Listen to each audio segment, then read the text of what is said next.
சட்னிக்கு போய் அரைச்சிட்டு வந்தாச்சு. இப்ப தோசையை சுட்டு எடுக்க தோசைகள் அடுப்புல வச்சுக்கிறோம்.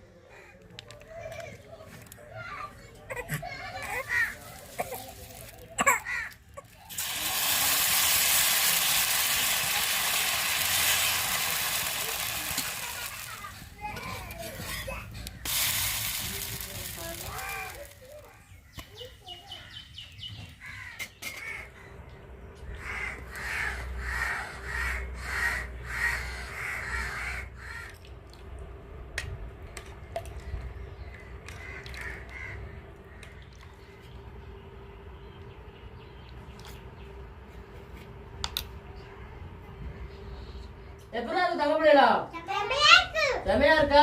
சொந்தங்களே, இன்னைக்கு நாங்க ரெடி பண்ண தோசை சுட்டது, தக்காளி சட்னி, தேங்காய் சட்னி வச்சது எப்படி இருந்துச்சுன்னு வீடியோக்குள்ள கமெண்ட் பண்ணுங்க. இந்த ஒரு வீடியோ பதிவு உங்களுக்கு பிடிச்சிருந்தா லைக் பண்ணுங்க, ஷேர் பண்ணுங்க, எங்களுக்கு சப்போர்ட் பண்ணி ஆதரவு கொடுங்க.